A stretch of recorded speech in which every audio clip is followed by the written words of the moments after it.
Welcome, everyone. This is Entering Polytheist Devotions class. I'm Morpheus Ravenna, Lord Chieftain with the Coru Cathubodua Priesthood, and we're going to talk about developing a polytheist devotional practice and what the fundamentals of the are. I'm going to touch as a worldview, but we're not going to really go into that in much depth. We're going to focus on practice. For those of you who just joined, we're going to keep participants muted for most of the class, just because there's so many of us on the call here. And Brenos, who's sitting with me, will monitor the chat window. So if you have a question that you want to ask, just pop a quick note into chat that you want to ask a question, and he'll unmute you so you can ask your question. Yep. So just to get started with, fundamentals about polytheism that affect how we think about devotional practice. To start with, polytheism is kind of at its core about relationship. It is the understanding that there are many gods, that they are real, and that we can interact with them, and that we choose to approach them from a religious perspective, so approaching them with religious regard. So the assumption is that the gods are real and have consequence, they have impacts in this world, and that we can interact with them. These relationships can be personal, and the understanding is that the gods have as much agency in those relationships as we do. In other words, they need to be invited, courted, treated with respect. We don't assume that they are going to show up when we want to talk to them. We don't assume that they are going to grant a request. We kind of approach with respect, just as we would with another person. They're not assumed to be interested in us. Something else about the notion of many gods. Polytheism, like I said, does assume that there are many gods in the world, but also this is typically embedded in a broader animistic worldview. So it's not just a matter of many gods, it's many spirits, that essentially everything in the world is alive and potentially inspirited, and so we're actually surrounded by beings of various levels of divinity. So you typically have gods that exist within a family or other kinds of pantheon relationships. Gods may have retinues of attending spirits or related entities that exist alongside them in various kinds of relationships. They'll have relationships with all kinds of other different spirits. And kind of holding all of this together, there's usually a cosmology of some kind. So gods don't exist in a vacuum. They exist in a cosmological system that is usually specific to the culture that they came from. So I'm most of my examples in this class are going to be drawn from Celtic polytheism. So the example with Celtic polytheism is that the gods exist within this cosmology of the three worlds.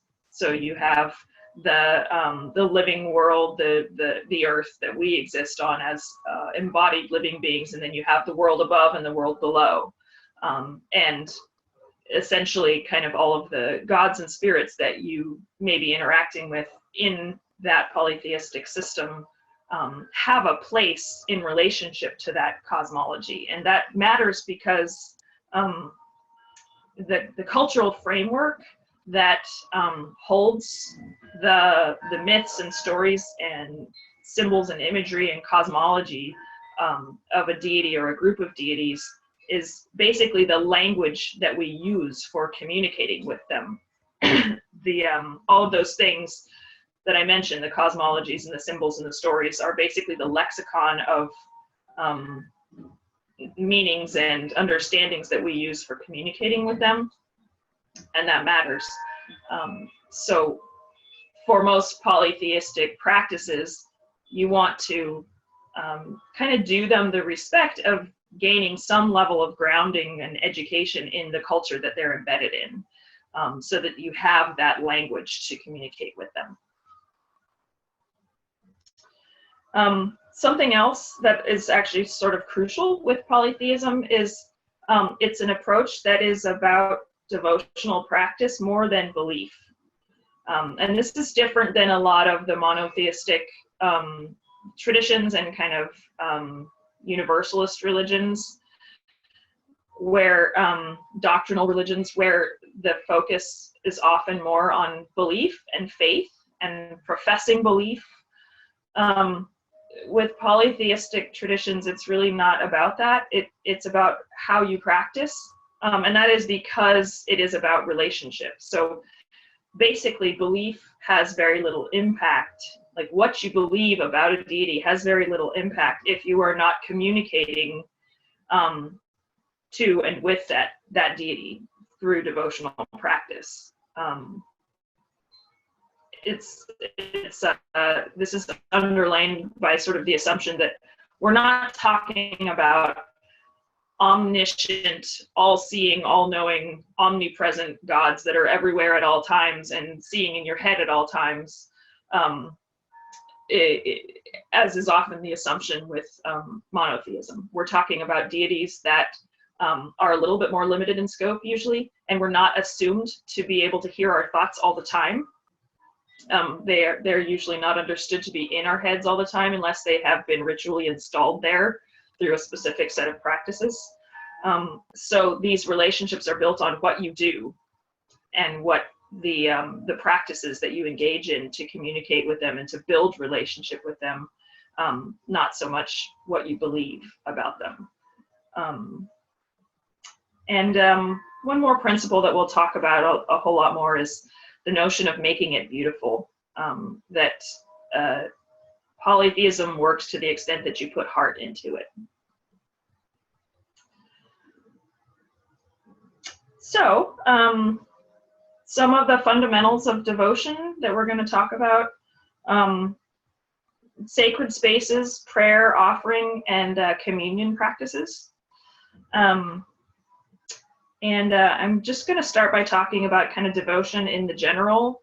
One of the questions that comes up a lot is, do the gods need our devotions and our offerings?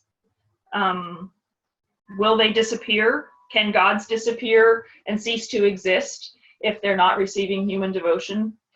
And this is an idea that gets reflected in a lot of fictionalized portrayals of deities, like, you know, Neil Gaiman's gods can kind of wither away and disappear if they're not receiving devotion. I would say that in a polytheistic worldview, the assumption is that the gods exist independently of us. They are not human creations per se. So what's happening is that devotions feed our connection with the gods rather than the gods being dependent on them to exist. Their presence in our world and our experience and our ability to connect with them is what's dependent on devotion. So, and sort of an analogy for this is that if you have a friend that you haven't spoken to in a long time, your friend doesn't cease existing, but the friendship might cease existing if you aren't paying any attention to it over time. So essentially, because polytheism focuses on relationship, that's kind of the framework that we're looking at here. So the gods, for the most part, are assumed to exist regardless of whether they receive devotion from us, but our connection with them is what's fed by that devotion and their ability to have an influence in our lives. And I also maybe just want to sort of note that people at earlier times in history tended to be kind of more aware of how their well-being was dependent on those relationships with the gods being fed.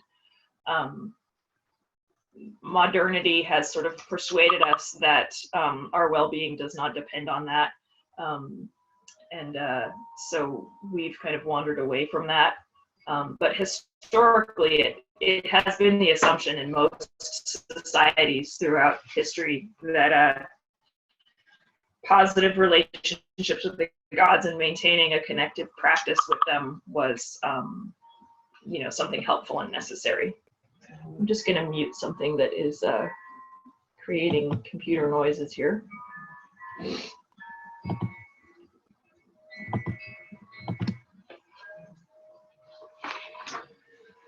Okay, so I tend to break down, we do have a question here from Gray. I'm going to go ahead and take care of that. Go ahead. So I kind of understand the idea of the gods existing separately from our devotion. But what about gods that have been long forgotten, gods that were worshipped by cultures that have been lost, stuff like that? What would be your understanding of what happens to a god that no longer has any relationship with humans? Yeah, I would say I don't think that they disappear or cease to exist, but I think that the channels of connection between them and human existence or human perception, those channels can get attenuated and dissolved, and it can become it then takes a lot of additional effort if, say somebody in the modern period rediscovers a deity that nobody has paid any attention to because like all of the texts and archaeological resources that might have connected us to their history were lost for 2,000 years, and then somebody rediscovers that. It tends to take a lot of additional work at that stage to kind of rebuild a connection. But if a forgotten deity ceased to exist, it would not ever be possible to restore those relationships. And sure. It's something that has been seen and done, that deities that are obscure and kind of have mostly been forgotten or not fed by human devotion in long periods of time do, like modern pagans and polytheists do sometimes begin creating practices with deities in that situation. And theoretically, it should be a dead line if being forgotten means the end of a god, right? It should mean that if somebody does that, nothing's ever going to come back from their devotion. And that hasn't necessarily been the case with the experiences people have. So to me, that suggests that the gods don't go away. But what we do tend to see is that in that situation where a deity has been forgotten for a long period of time and not receiving devotion, it takes a lot to rebuild that connection. And the more people are doing that and the more devotion is being fed to them, or the more intensive those devotions are, the more quickly that connection and that channel can be rebuilt. That makes sense? Yeah, that makes sense. Yeah, that makes sense.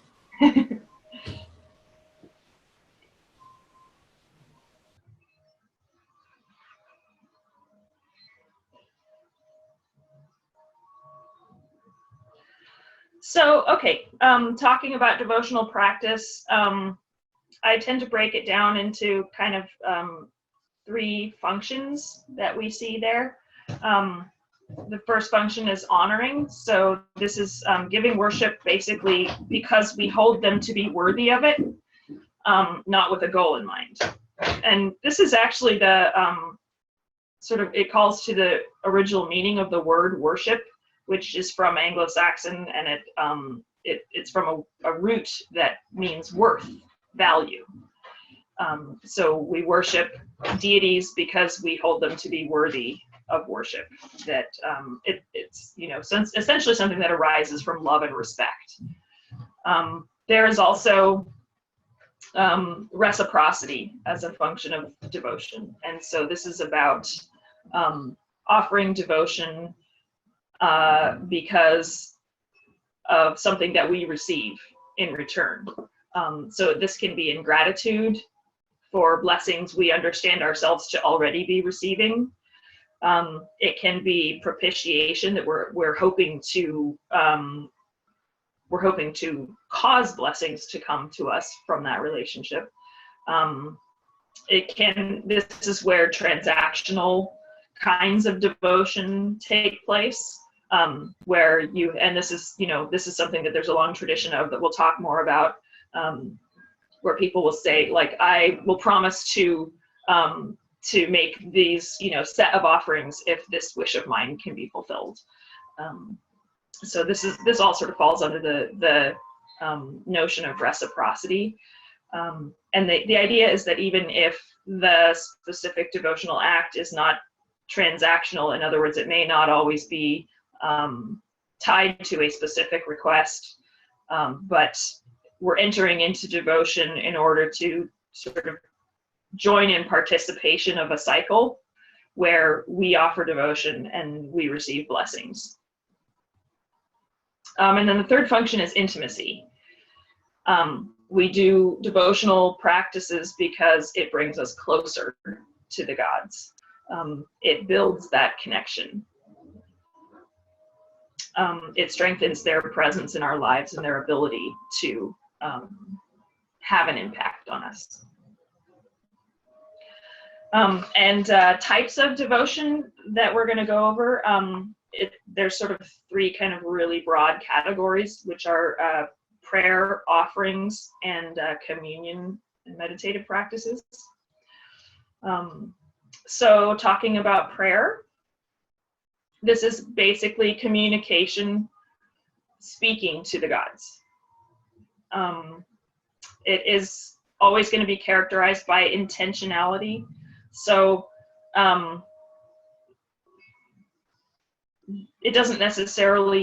prayer does not necessarily need to be scripted, but it needs to have intention behind it. Your every thought is not a prayer necessarily. Thinking about the deity is not a prayer necessarily unless you are addressing them. This is sort of goes along with the principle that we are not assuming deities to be omniscient and omnipresent in a polytheistic framework. Their attention can be elsewhere. And in order to receive a prayer, we need to ensure that their attention is on us when we speak to them. So prayers are usually begun and oriented with an address to the deity. Again, this can be internal. Silent prayer is a thing, but it is not casual. There are some traditions that prefer and will privilege the idea of composed, precise prayers. We don't really have enough information to know if early Celtic priests and devotees in early Celtic cultures would have required a scripted prayer. But you see this in some modern polytheistic traditions, like modern Hinduism. There are some notions that prayers need to be spoken with precision. We certainly see poetic forms in Celtic tradition being kind of important. But in my own experience, I also find that speaking directly to the gods from the heart works just as well. Some things about how prayer works. There needs to be a vehicle for what is carrying it to the attention of the deity. When prayer is spoken aloud, essentially your breath and the life force that is carried on your breath is what powers the prayer. If you're doing silent prayer, essentially, since you are not using the breath as the vehicle to make that happen, it's the imaginal force of your focus and concentration that does that. It's sort of the engine of sending the prayer. Again, that sort of points to the need to approach it with some focus. So some types of prayers, praise prayer. This is usually, well, it's going to take a variety of forms, but the focus of praise prayer is essentially offering worship. So just praise and honoring of the deity. So you have recitation of names, praise songs, praise poetry.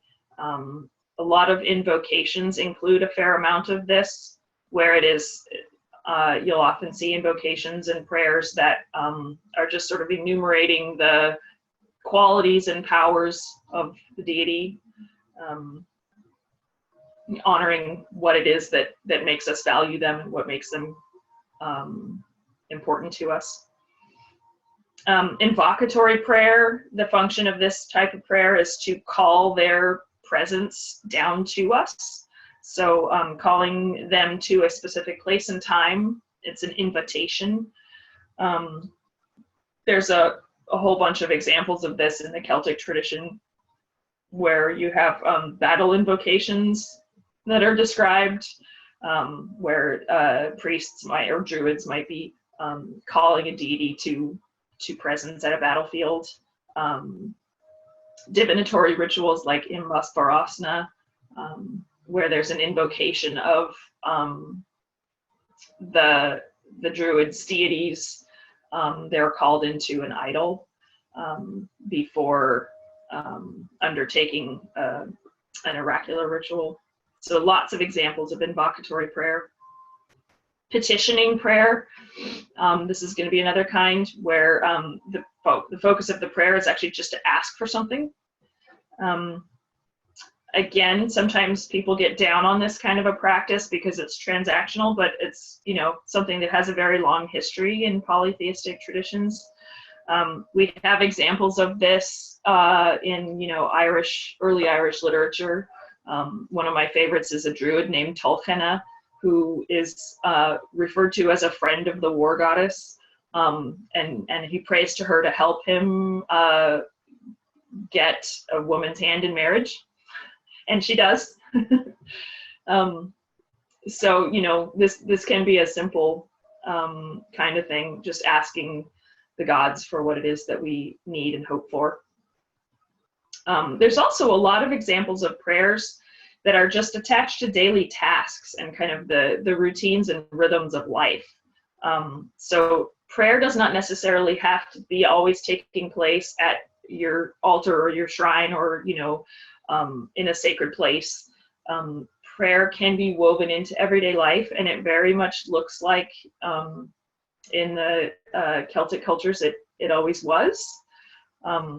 One of the resources that you'll see this in is the set of prayers and poems and charms called the Carmina Gadelica, which were recorded in Scotland. And there are some similar collections of material from places like Ireland, where it's just sort of this vast collection of prayers and charms and poems. Yeah, we already did that. Okay. And so, there are basically all these different prayers attached to just different ordinary tasks of life. So, prayers for rising in the morning, prayers for when you go to sleep, prayers for hearth tending, for, banking the fire, prayers for cleaning, prayers for taking care of livestock, sowing and reaping, crafts, cooking, hunting, childcare, healing, protection, prayers for safe travel.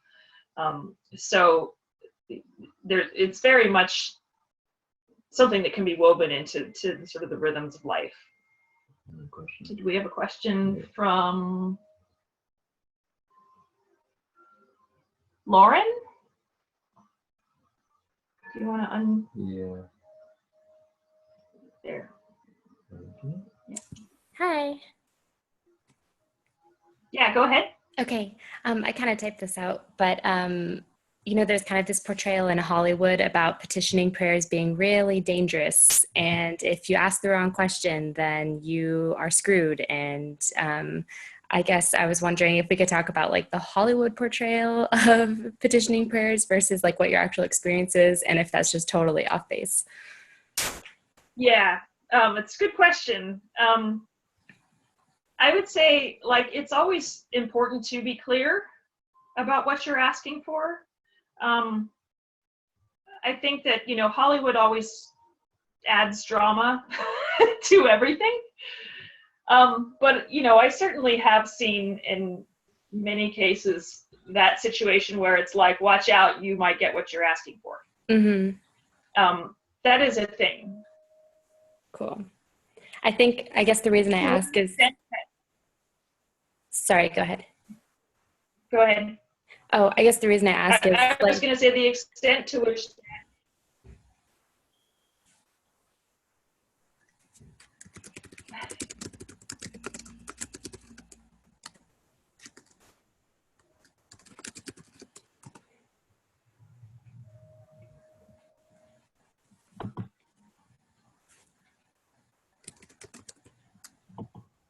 I think there's a delay in the audio. Can you hear me now? Yeah. Okay. Like as a kid, I would always be so afraid of like setting an intention because I was like, well, what if I say this, but this other consequence happens that I can't foresee? And I'd find myself like trying to list all the consequences I could imagine, I guess. And so I think that's where my question is coming out of. Yeah. And, part of it depends on who you're dealing with, which deities, so some of the gods are more likely to pull trickster things on you than others. So this is partly a question of who you're working with, and also it's about trust. To what extent do you feel you can trust them to kind of see the bigger picture and understand what it is that you need, even if you can't phrase it fully. So this is a complex question. Mm-hmm. It's hard to speak to in kind of the broad generalities. Sure. I would say, it's important to clarify your intentions before you do ask for something. And many times, if we're being casual about a request, we may not have really thought it through. Mm-hmm.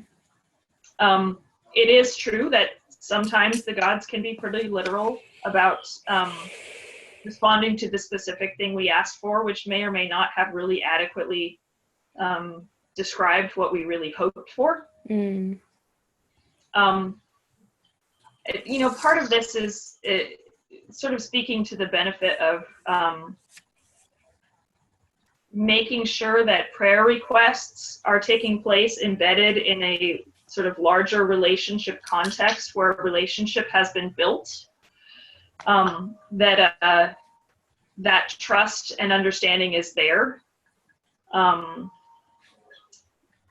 so that you know that the person, the deity you're addressing is, first of all, a deity who can effectively help you with what you're asking for, that it's within their powers and their principles to do what you're hoping for.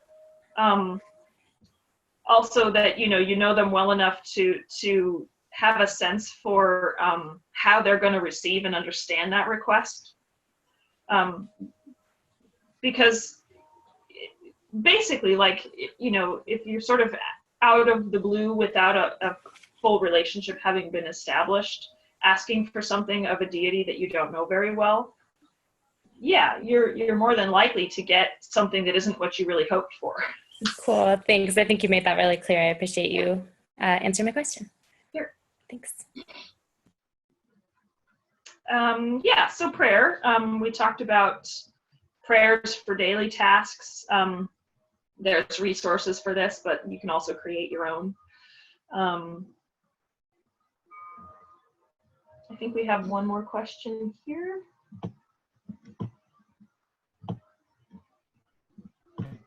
So there's a suggestion for original source resources for devotional practices, books or journal articles that collect and analyze devotional practices. Yeah, so I will put together a list of resources to follow up with for after. So I'll post that into the class website.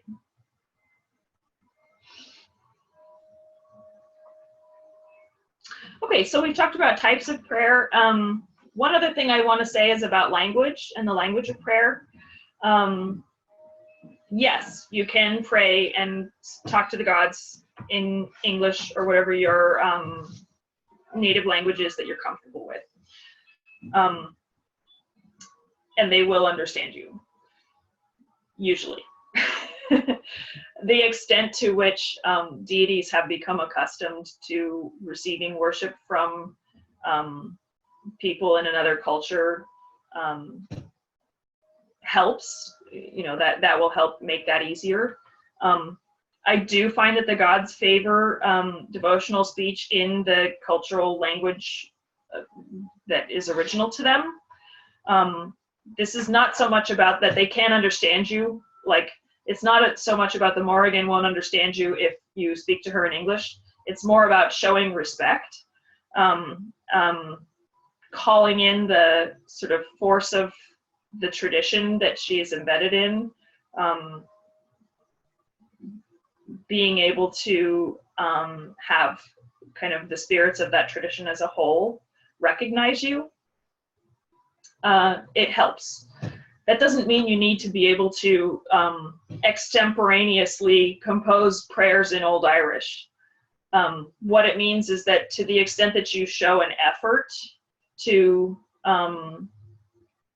use at least some amount of devotional liturgical language that is, from a deity's hearth culture, it functions as a way of courting them. And in the same way that attention to the things that are familiar and appreciated by a person that you're courting, that's going to help that relationship unfold. It works the same way with deities.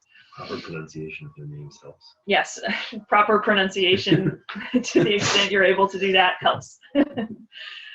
So like making an effort in this regard matters, even if you may never become fluent in their hearth language.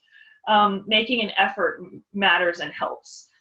Sometimes this may just be a question of learning a few key devotional phrases in the hearth language.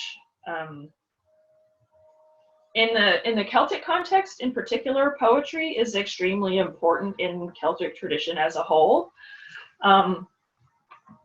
If you look at kind of the Irish literature, important pieces are very often put into poetic form, and the earliest written texts were all in poetic form. This is partly because it was originally an oral culture, and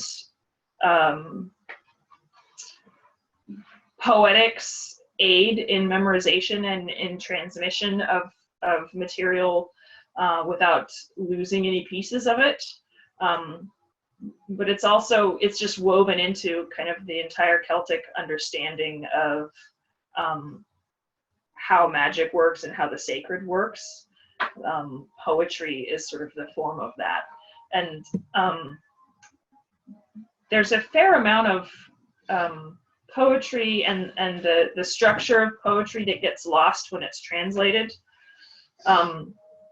So for Celtic polytheists, I encourage you to the extent possible to try to engage with the poetry in its original form. That doesn't necessarily mean, again, that you need to learn how to translate Old Irish, but at least, maybe spend some time listening to Irish poetry as it sounds in its original form, get a sense for the flow of it, and you know why it is so important in that tradition. We have a question about including books or resources for learning Gaelic. All of that kind of stuff I will include in the resource list. I do want to note, since somebody brought up Gaelic, this is a common misconception. If you're speaking of Irish, it's referred to as Irish, or occasionally you'll see Irish Gaelic. And then Gaelic itself is usually meaning Scottish, the Scottish Gaelic language. So when you just say Gaelic, a lot of people say that they actually mean Irish. And most of the material that we have for Celtic polytheism comes from Irish material. You may have been referring to Gaelic as in Scottish Gaelic, and I'll include resources for both. Okay, so I think we've covered prayer, unless there's any last questions about that. Let me see if I missed one.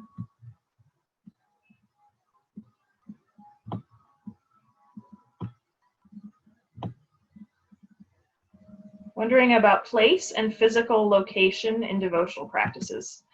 How is the Morrigan accessible in temple at Pantheacon when she is rooted in Ireland? Yeah, it's a fair question. My understanding of the gods is that they are not tied to physical location. That doesn't mean they aren't rooted in location. It's a subtle concept. Essentially, the realm or state of being that they exist in is nonlinear. This is why we can access and make contact with deities across space and also time. But that doesn't mean that they have no relationship to place.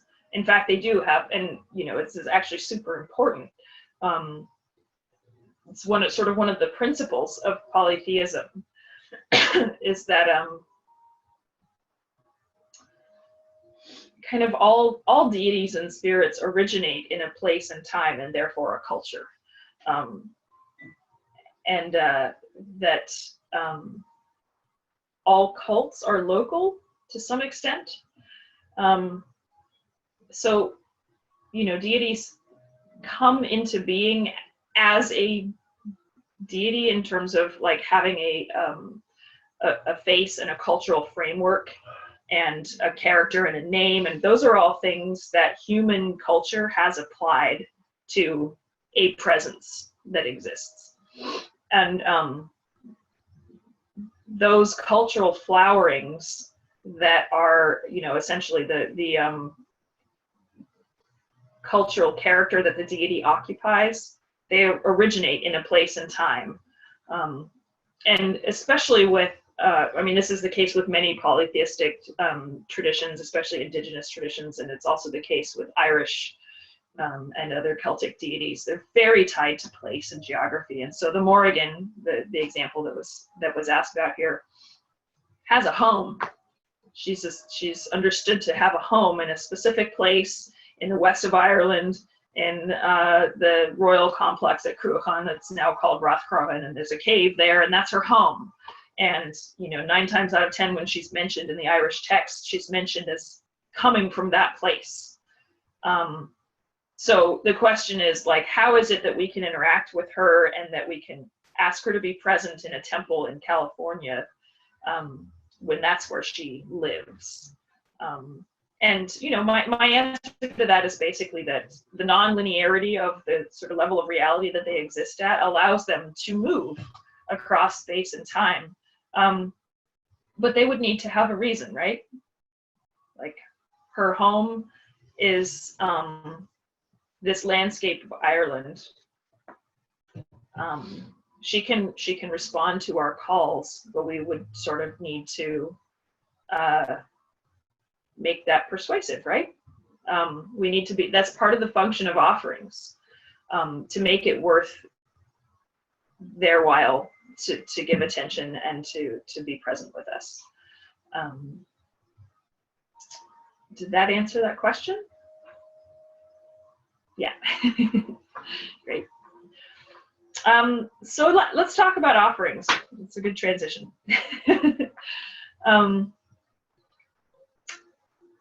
A lot of polytheistic traditions would tend to approach offerings as kind of one of the fundamental acts of connection with the gods. The way that I describe this is that it's sort of closing the loop between us and the gods. So we have a flow of blessings, wisdom, power, whatever we're receiving from the gods, and there's a lot of things that they provide just by existing, whether or not we are thanking them or praying to them. So offerings close that loop. They allow us to give something back. And that helps to strengthen the channel of connection that we have with them. This stuff is, the practice of making offerings is deeply tied to the cosmology that sort of underpins our understanding of the gods. So speaking of like Indo-European cultures, so this would be like the broad family of cultures that the Celtic cultures exist within, that also includes kind of most of Europe, the Mediterranean, and some of the cultures of Asia.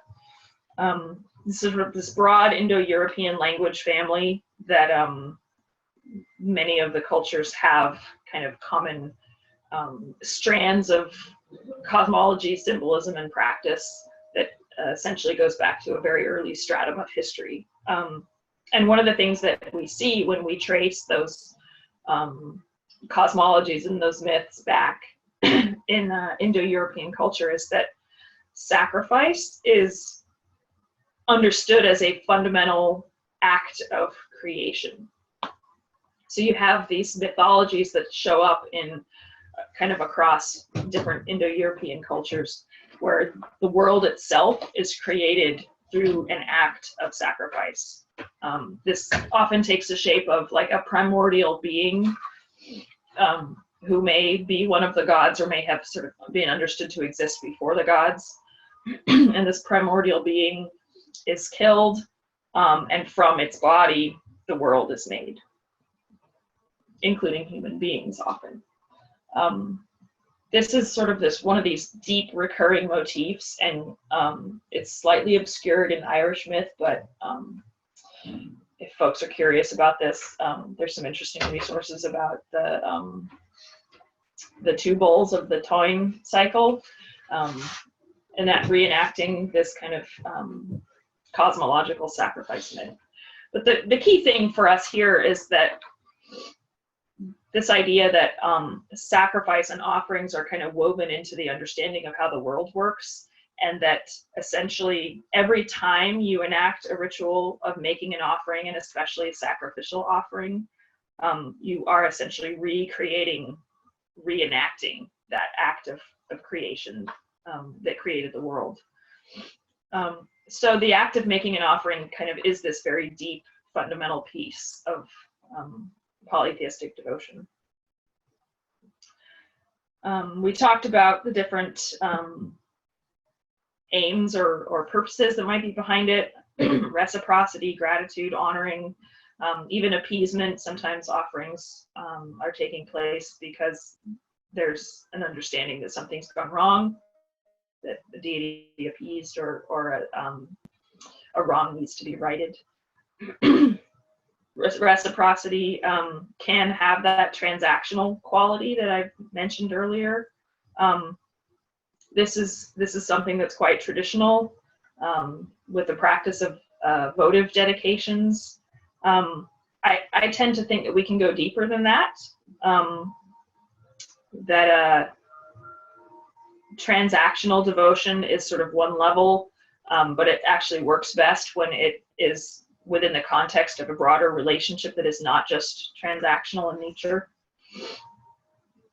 There's also a sense of hospitality. So whenever we are inviting the gods into our world and our space, asking them to be present, you don't really invite someone into your space without offering them something to make sure they're comfortable, right? This sort of the fundamental principle of hospitality is that if you have someone as a guest, you offer them something to make them comfortable. This is, hospitality is hugely important in most ancient cultures. And I think it's pretty fundamental here too. This is especially crucial if we have asked or demanded or invoked them into a space or into a ritual. Hospitality really demands that we make an offering. You'll see, I don't know, probably everybody here has been at or heard of or been present for a pagan ritual where deities were invoked and not given offerings. So, you have your ritual and you invoke usually a pair of deities, like the standard thing is a god and a goddess. We're going to invoke them and call them and ask them to be present and bless what we're doing, and then we're going to just proceed and do our ritual work that we are now assuming they're helping us with, even though we have not actually given them any offerings or thanks or appreciation. This is the thing that makes me cringe. So from a polytheistic perspective, you definitely should include an offering anytime you are calling and asking deities to be present and to help you with something. So let's talk about different types of offerings. There's sort of an endless list of possibilities, but we'll talk about some of the more kind of common major things. Food is extremely common. And we have examples of this going kind of right back to like the Iron Age. There are cases of food offerings surviving underground or in different places. This would often be in particularly in like the Irish context, Celtic cultures, you might see bread or cakes. Dairy products are very common. So like milk or cheese, honey, sacred plants. Sometimes you'll see sacred plants like offerings of heather or something like that. I believe in Hellenic polytheism, often laurel leaves are offered. They're understood to be a sacred plant. Sometimes this is just a matter of reserving a portion of the harvest, so it's not necessarily prepared food. Food offerings are hugely important in Hindu polytheism. So you'll see elaborate meals prepared and presented to the gods, and in their case, often then consumed by the people afterwards. Also very common, libations, which is basically pouring out a liquid offering. So beer, mead, milk, wine, those kinds of things. Maybe one of the most common things, you see this in sort of across many, many traditions, pouring out libated offerings. Spirits are very common. I do want to make a note here that since I myself and most of the people I think calling in here are on the North American continent,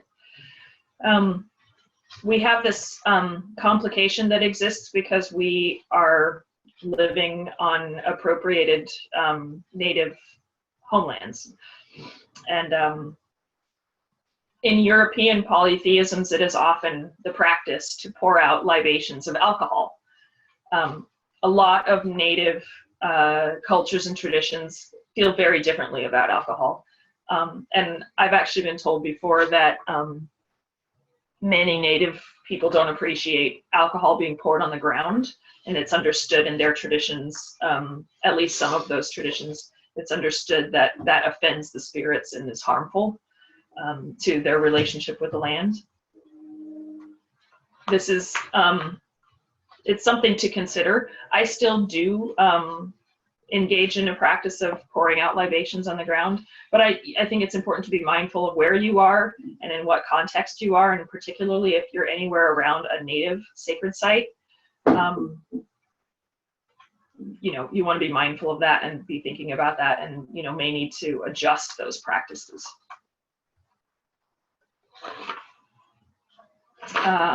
We're also going to see a lot of objects being made as offerings. This is maybe less common in modern, especially modern European-based polytheism, but it was extremely common in the past. We have tons and tons of votive offerings that have been found. So personal ornaments, musical instruments, weapons, jewelry, cauldrons, horse trappings. It's very common in Celtic cultures, like you'll see like stuff that has been put in lakes or bogs or rivers or springs. These are usually highly crafted and extremely valuable items. Often they're ceremonial in nature. So you might see fancy helmets or crowns, sometimes weapons that are so highly crafted that they would have been impractical to actually use in battle. Or sometimes it's just, you can see that it actually never was used. So the tradition seems to include this idea that like you would be offering kind of the best that you have or can produce. And sometimes these are things that someone was never made to be used or worn. It was actually produced entirely for devotional purposes. We also have this category of offerings that you'll see referred to as votive offerings or ex votos. That term derives from the Latin votum, which means a vow. And so this was a practice that was really common in Roman polytheism in the ancient world, and a lot of the cultures that were influenced by Rome adopted it, where it's often an object that's been inscribed with the name of the person that made the dedication. And sometimes it will say ex voto, meaning from the vow of this person. Or, you know, similar kinds of like inscriptions, ritual formulas that indicate that the person is dedicating this object as an offering in fulfillment of a vow. If you're reading kind of archaeological literature or, you know, literature about the ancient world, you'll sometimes see this term votive offerings. And that often gets kind of used in a more broad sense of like anything that they found deposited that looks like it might have been an offering, they will call a votive offering. But strictly speaking, a votive offering is an offering in fulfillment of a vow. Many of the altars and things that we find that have different Celtic deities, especially in Britain and the continent, this was more common, again, because of Roman influence. So these like altars and different objects like that that have inscriptions that actually have the names and images of deities on them, these often exist because they were made as a votive offering. And so they'll have an inscription that, you know, the person that dedicated that. They don't usually say why, but they will say that it was in fulfillment of a vow. The stuff that we find in Ireland tends to not be of this kind because, again, it wasn't ever Romanized, so it didn't adopt that practice. But there are still some practices that you'll see, for instance, like the Clutie trees in Ireland, where you have like a tree at a sacred site that's often associated with a well, and there will be ribbons and strips of cloth tied to the tree. Many of those are in fact votive in nature. They pertain to a specific request or fulfillment of a commitment.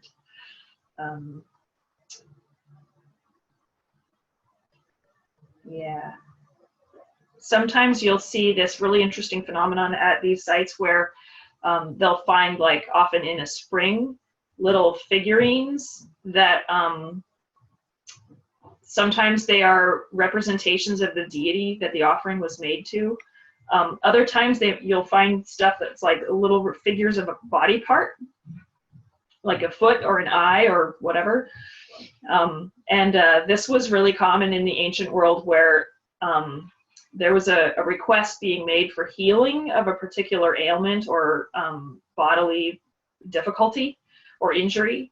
And as part of the offering, these little figurines that are in the shape of the affected body part would be offered with the request for help. Did we have a question from Jake? Is that a request for a question? Maybe not. Feel free to let us know if you did have a question. We'll let you jump in.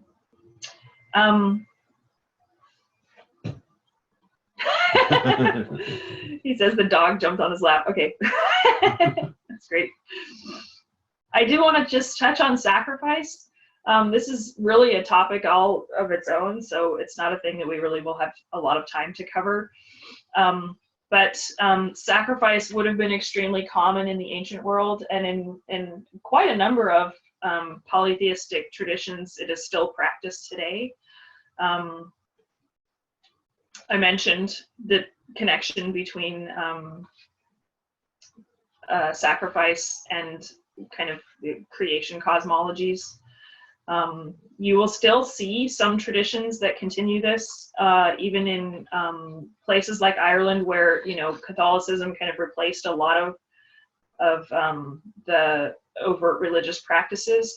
But you still have things like Martinmas, which is a feast day, St. Martin's Day in November, and there has been a tradition right up until kind of the 20th century of a rooster sacrifice on that day.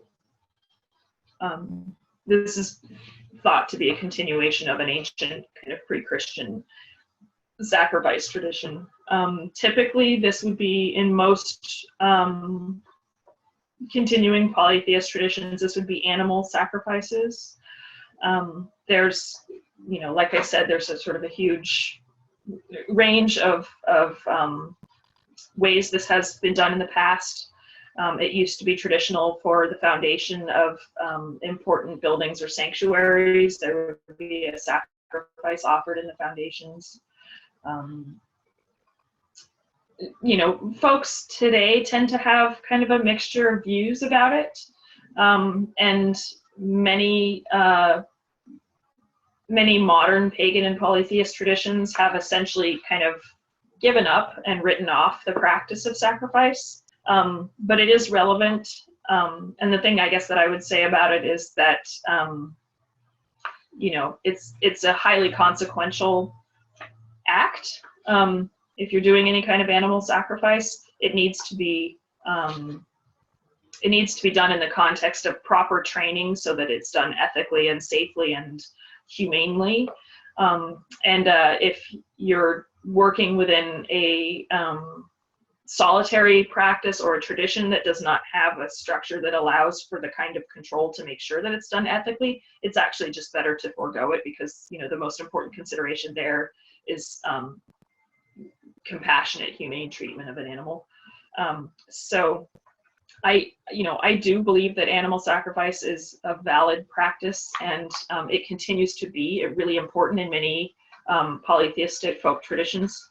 And I think we need to respect that, but I also don't encourage people to just run out there and start doing that on their own.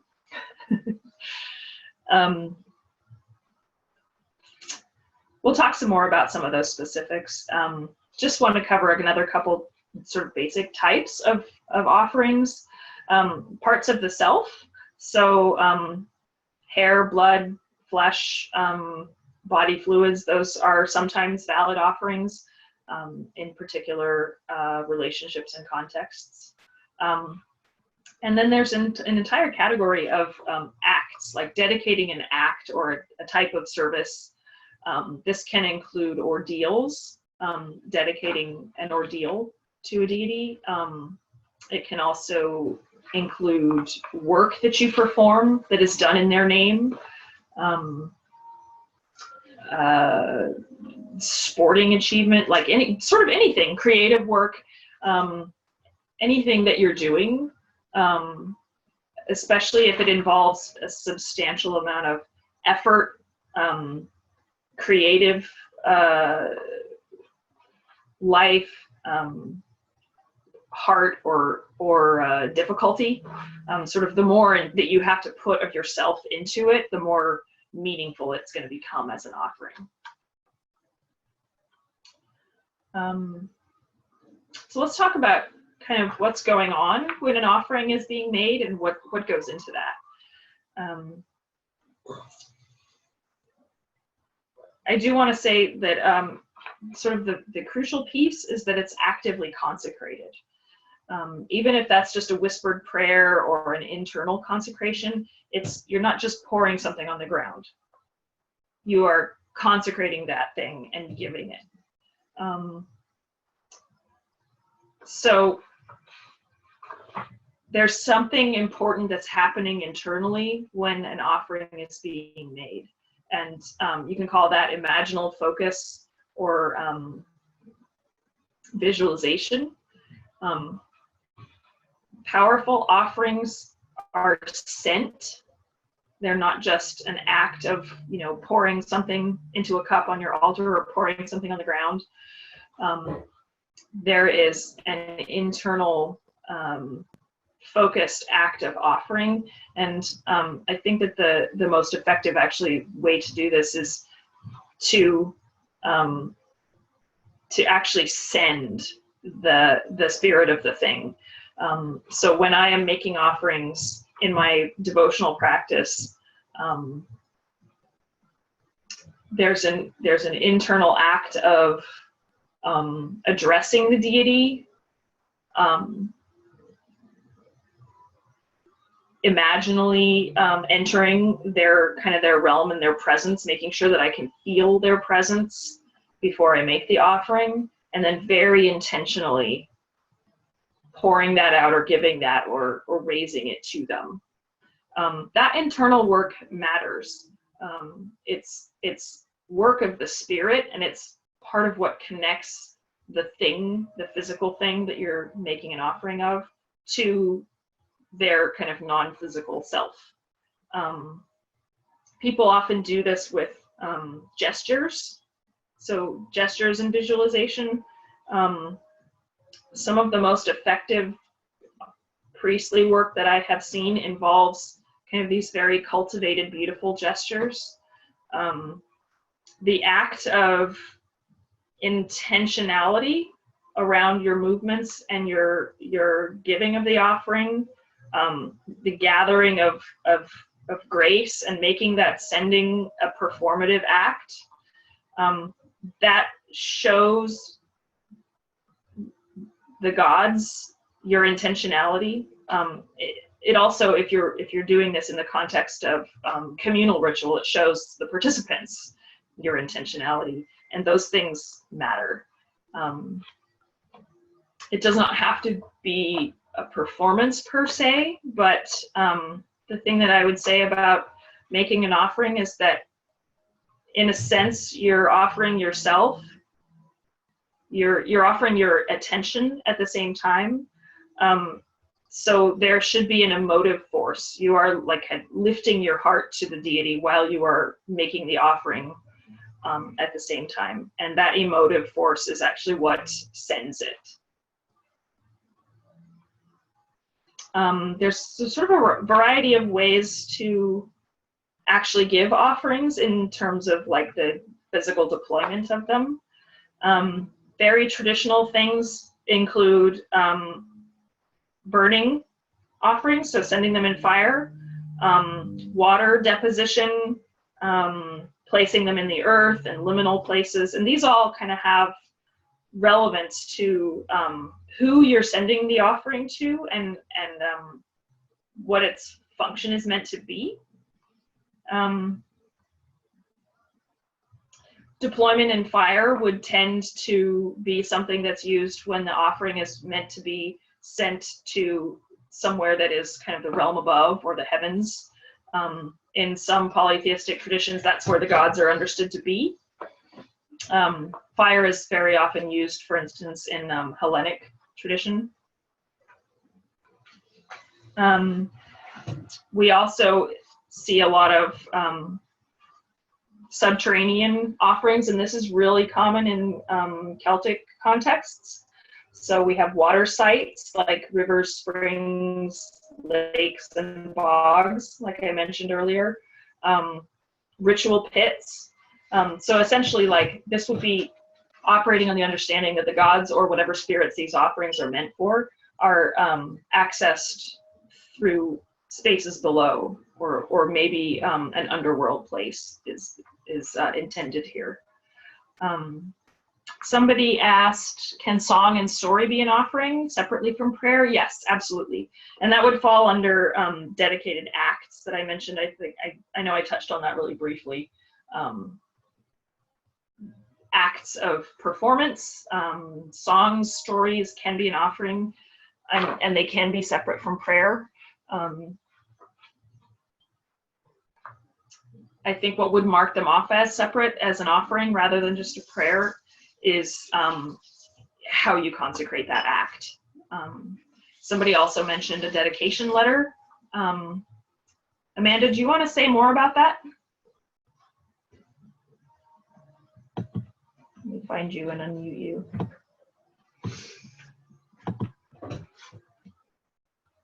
Do you want to say more about that, what you meant by a dedication letter? Can you hear me? Yeah. Okay. I was actually wondering about that. Like, if you write out how you feel, would that be considered something? If you write out, I would put that in the category of a type of prayer. And there's precedent for the idea of writing a letter and burning it or putting it into a grave as a way to send a communication to deities or ancestors or whatever. This is talked about in I think one of the contemporary authors that was describing the Celts, one of the Greek or Roman authors, talked about that they would write a letter to their ancestors and burn it, if I'm remembering that correctly. So, I mean, I guess depending on what's being written, that sounds to me like a form of prayer communication. But certainly you could write something that is more in the way of an offering and also send it the same way. Okay. Yeah.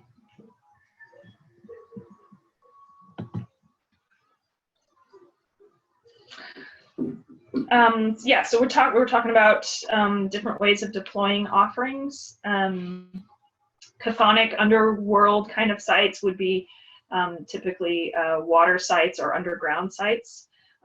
You do have this practice in the ancient world that's sometimes referred to as hollow altars or ritual pits, and this was very common in among the Gaulish Celts and in Britain, and maybe a little bit less so in Ireland. Possibly, I think there may be some cases in Ireland. These are basically pits dug in the ground where offerings are placed, and it's something that shows up as sort of a very intentional practice, and sometimes they're placed in the center of temples or sanctuaries where the altar would be. Instead, there's a pit there. So they're referred to as hollow altars, and the understanding is that you will be making your offerings to the gods or to the spirits by placing them in this pit that is under the ground, because the understanding is that that would be where their presence is accessed. There's also cases of offerings being inserted into grave mounds or other kinds of structures. You'll see lots of cases. You see this sort of throughout Ireland, where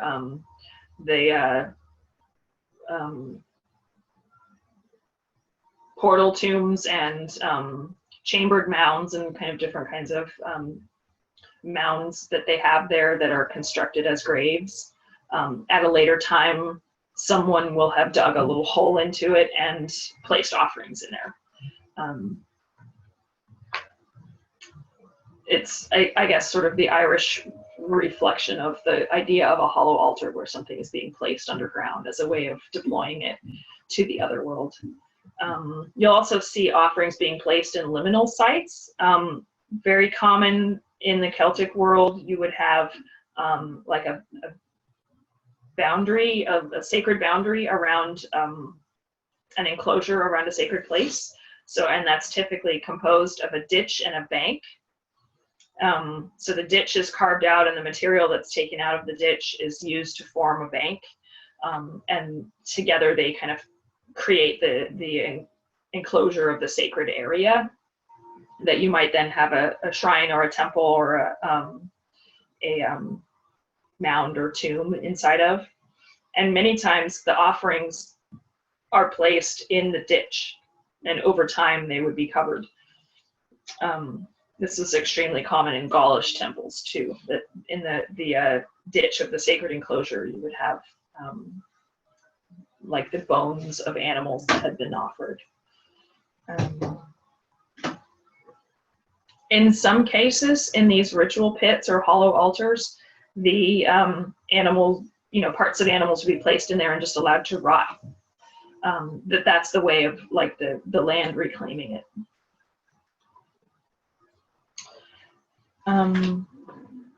Something else I want to say about the evidence that we have sort of appears to favor offerings being deposited underground or underwater. And it's entirely possible that it just looks like more of them were deployed that way because those are places where something survives. For instance, it's possible that there were also a lot of offerings being burned, and that just didn't leave any evidence for us. Or offerings just being placed in a sacred place, on the surface of the ground, and we would never know because that didn't survive for 2,000, 3,000 years.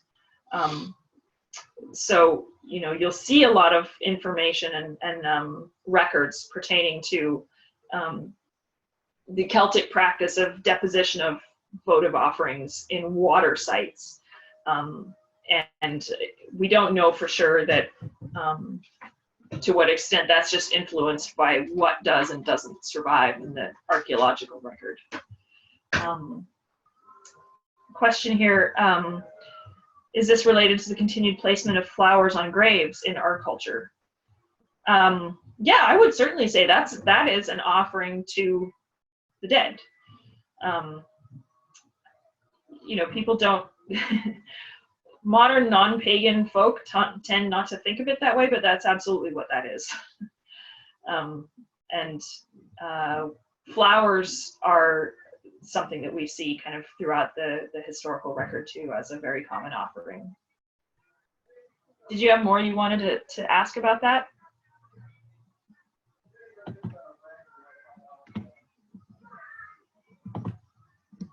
No, not really. That was mostly the question. You were talking about offerings in the ground and offerings at grave sites, and it just reminded me of like leaving flowers at graves or leaving flowers at specific death sites, like you see on the side of the road where people have been in crashes and stuff like that. Yeah. Those sort of little spontaneous shrines that pop up. Mm-hmm. And you'll, like, if you're in cemeteries, sometimes you'll see, like, on particular grave sites, there'll be like a bottle of whiskey or someone's favorite beer or a pack of cigarettes or whatever. Yeah, people are still doing this. And, you know, this points to something that I often say that is sort of a tangent here, but I feel like polytheism is sort of the natural religious inclination of the human animal. Because For sure. regardless of what the overculture is or the dominant kind of religion or set of practices are, you will find polytheistic practices reasserting themselves. Well, even in, you know, I grew up in a very Christian setting, but even in that setting, there was an acknowledgement that there were other gods and other spirits. There was just only one that was important, only one that was right. But all of the other gods were still acknowledged within that practice. Yeah. And you have things like folk Catholicism where, you know, there's the official church process, but then you have this whole other layer of folk practice going on with saint veneration that is extremely polytheistic in nature. So, yeah.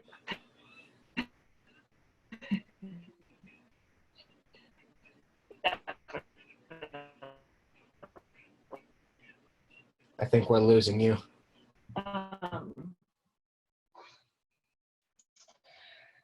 So just, can you guys hear me now? A few other things about making offerings. You're also going to see a practice in Celtic culture. This is sort of a thing where you'll see like broken items, often like the sort of spectacular, you know, broken in half. And you'll get times cauldrons that are in pieces, that type of thing. And this is not a thing where it's just like, oh, this item was been discarded. It's intentionally broken, and the idea is that when something is broken or dies in this world, it is born or becomes active in the other world. And so the notion there is that an item is being intentionally broken as a way to send it to the other world.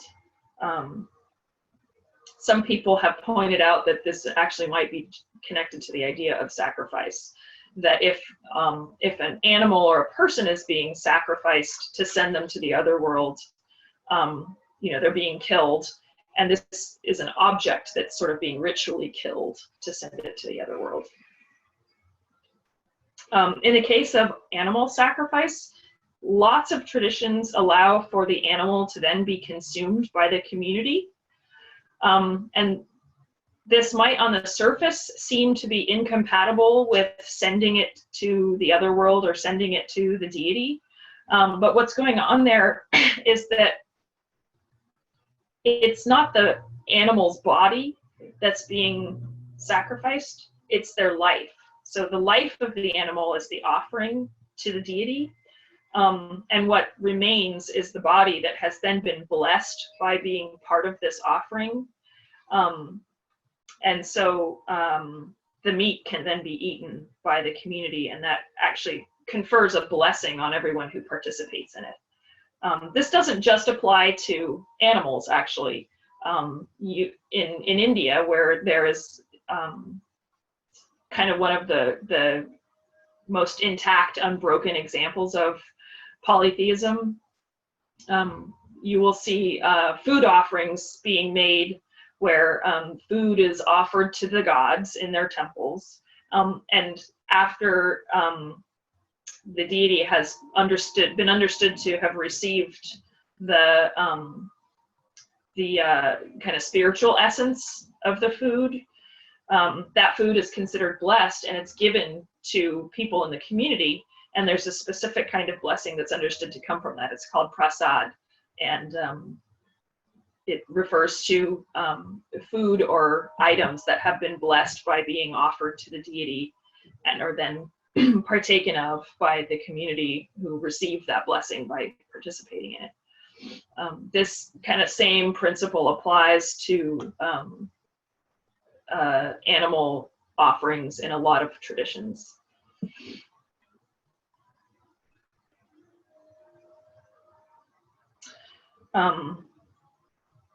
Just a little note on the use of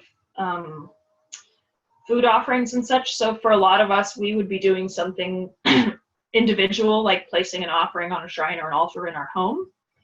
And the principle there is that in most cases, you don't want to allow the offering to decay in situ. You would take it away before it decays. The only exception to this is like if you have a hollow altar or someplace where the actual deposition of the offering is into a place where it can be left to rot. And that seems to have been the practice with hollow altars, that the animals were placed in there as part of the act of offering, because the altar itself was in the ground, and then they would be covered and let to just kind of decay into the soil there. Ari mentions the parallel to the prasad practice in Hinduism, that there's a parallel in Kemetic practice called reversion of offerings. Yeah, it's very common in a lot of traditions that after an offering has been received, that the physical container or remnant of it is considered blessed and is reverted to the community. So just on disposal of offerings, things that have been offered are then considered sacred, even if we're assuming that the deity is sort of done with it. So like you have given, a plate of food or a cup of something on your altar, perhaps. That should not go into the trash after it's finished, because it's considered to be consecrated at that point. So it's best to dispose of offerings in a sacred manner. That will mean for things that are biodegradable, getting them to the earth in some fashion, whether that's into compost or burying them or placing them just somewhere in a natural place where they're not going to cause harm. They basically you're not going to want to put things that have been offered into the trash or down the drain. They should not be treated as waste. This is definitely something to think about ahead of time when you're choosing what kinds of things to offer. Things that are plastic, what are you going to do with that? Biodegradable offerings are easiest to deal with, or something that's not going to basically cause harm when you need to find a way to dispose of it naturally. Just a couple more notes about offerings before we move on. Offerings can be refused by the gods. And it's often, like in the traditions that we kind of derive this material from, they often would have practices around that. So like, for instance, in traditions around offerings being made to Brigid at Imbolc, people would then in the morning go and look to see, like, if a hearth offering had been made, they would look to see if they could see the mark of her foot in the ashes of the hearth. Sometimes offerings would be placed on a bed or near a bed, and there's a custom around that being the bed of Brigid. And so then there's a practice of looking for to see if, like, the bedclothes are disarranged. Had she slept there and received it? Are there crumbs among the offerings that makes it appear that they have been received and touched? You'll see all sorts of practices like this, where essentially looking for some sort of an omen or sign that the deity has touched this offering and therefore received it. In other cases, an omen would be actively taken by the priests or whoever's doing the offering. So you can use divination for this. And it's very common in some traditions to do this practice called taking the omens. So an offering is made, and then they might, take an omen using whatever their preferred divination practice is. And if it's, if a sign comes up that is considered to be positive or affirmative, that's showing that the offering was accepted. Evaporation of spirits, yes. Obviously, spirits are going to evaporate whether they've been offered or not, but sometimes I've seen this many times where they evaporate overnight or, much faster. That can be taken as a sign that it's been received and accepted. This isn't always strictly necessary to look for. In the case of just, making an offering from devotion, if there isn't a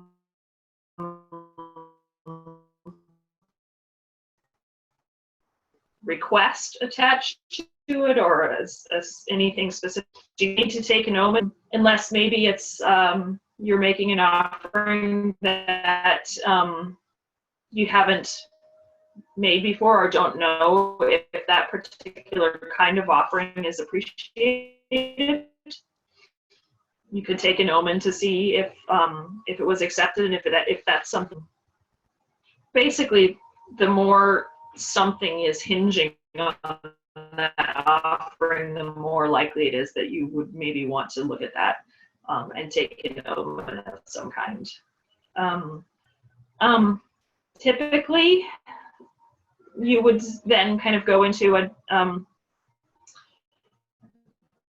communication with the deity to find out what else is needed. So there may be more needed than what you offered, or there may be a different kind of offering needed than what you gave. And this is going to be really case specific, and it depends on what the purpose of the offering was and why it was rejected. And sometimes it sort of indicates that there needs to be an escalation of the offering, and sometimes there isn't anything else, because sometimes when an offering is refused, it actually just indicates that whatever you were requesting can't be granted, and it doesn't matter what else you offer. Or it may be that it's an indicator of something else in the relationship shifting. So it's not always necessarily a bad sign. It's this is sort of really specific and case specific. But it is a thing. Like, they have agency. The gods have agency. They do not have to accept our offerings, and sometimes they choose not to. We should at that point talk to them about what is happening and not just proceed as if everything was the same.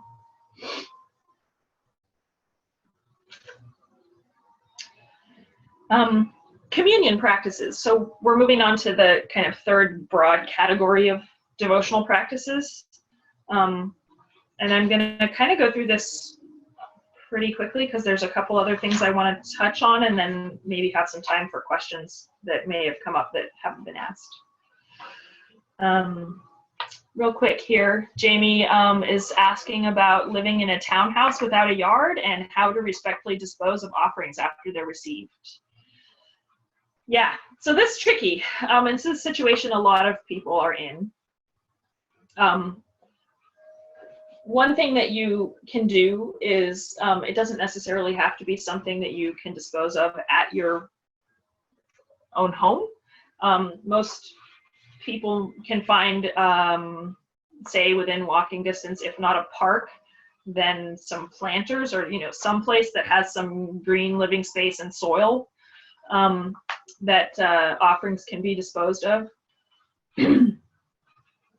Somebody's suggesting that you can make offerings to give them to birds and animals. Yes, provided it's something that's not going to be super unhealthy for animals. So, if you are living in circumstances where that limit how you can dispose of an offering, just allow that to sort of guide what you are choosing to offer. So, bear in mind what you're going to need to do afterwards to dispose of that when you're choosing an offering. I have heard from some folks that, like, if you live in an area where your city has city composting, where like they will pick up green waste and food waste as and take it to a composting facility, that actually is returning things to the soil, and it's not the same as trash disposal. And that in a lot of cases, people have felt it's appropriate to release food offerings to city compost. You know, that might be something to check in with your gods about. Maybe some traditions handle that differently, but I think it's a viable option too. Yeah. So touching on communion practices, we're talking about things like meditation, ecstatic practices, trance practices, that sort of thing. Meditation is obviously a class of its own, so I'm just going to sort of touch on like the sort of core aspects of it here. We're defining that as disciplined attention combined with disciplined breath and use of vital force or energy. And the purpose of this with respect to devotional practices is that, well, it's kind of twofold. Meditation in general benefits a devotional practice because essentially having a meditation practice disciplines and trains your attention, and that allows for better communication and ability to perceive communications from the gods. It allows you to separate mental chatter from the voice of the gods. And this is, you know, this is an internal muscle. It's a discipline. It's something that requires attention to practice. So even if you aren't doing devotional meditation specifically, having a meditation practice at all is of use in a devotional practice. Then there is also the practice of devotional meditation, which is distinct from just like self-improvement kinds of meditation. Devotional meditation is basically like in the tradition I was raised in as a child, we called it practicing the presence. Aligning, listening, focusing attention in a meditative context on the presence of the deity. And this doesn't have to be seated sitting meditation. You know, there can, like, practicing the presence is a thing that you can do at any time. It's actually just whatever else you're doing with your body, you can be practicing devotional meditation and attending to the deity. This can actually be an act of offering. Essentially, your attention is being made into an offering that you are gifting to them. And in Hindu strains of polytheism, they will talk about outer sacrifice and inner sacrifice. And the inner sacrifice is the offering of attention and will and the presence of the mind as a gift being placed before the deity.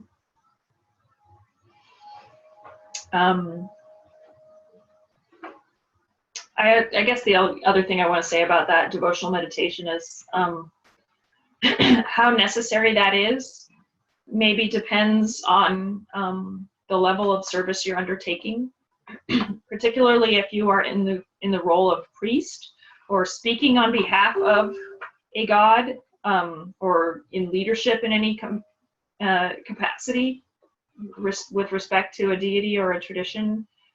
That type of devotional meditation becomes more important because you're going to need to be closely aligned.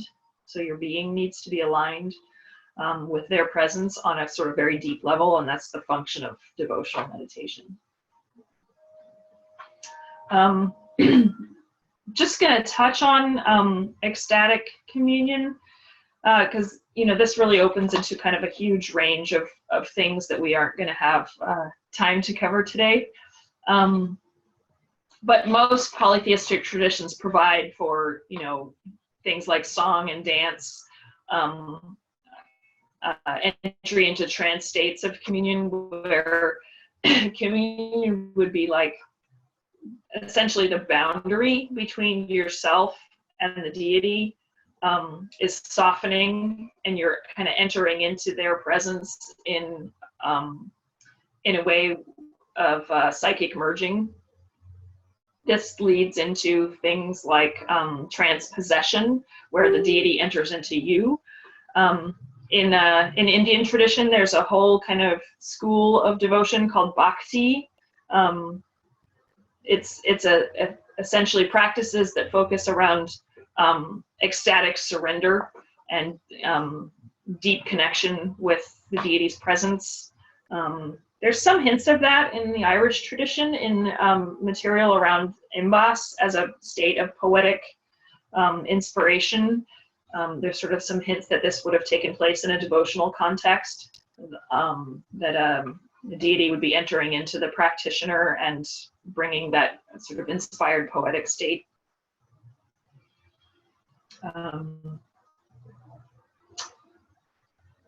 Yeah, and you'll see in a lot of other polytheistic traditions the use of ecstatic singing and chanting, extended kinds of practices like that to enter into an ecstatic state of presence with the deity.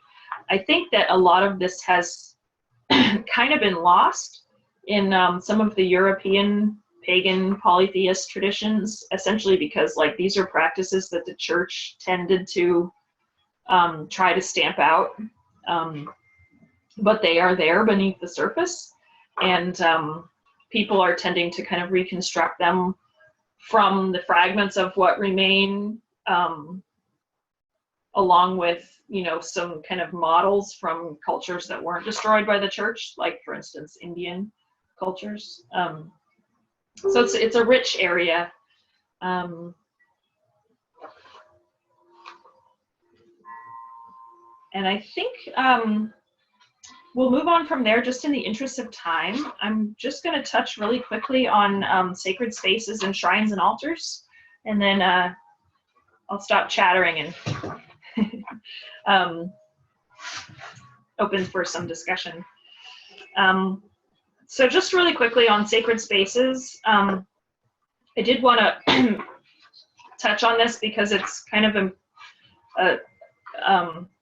it's an important piece that fits into a lot of like how we do these things at home, especially. The first thing is to make a distinction between shrines and altars. Shrines house presences, whereas altars are workspaces. And this is something that, like, in a lot of modern pagan practices has gotten sort of mushed together, and these distinctions have been lost. But traditionally, and kind of in their origins, that distinction would have been there. A shrine is a home for the presence of a spirit or deity. We say that they are enshrined there. In other words, they are seated there, and that is their place that they live and occupy in our realm. An altar is a workspace. It's a place where an offering can be made, sacrifices are made on altars, ritual operations are performed on altars. If your practice includes magic, that would be an altar.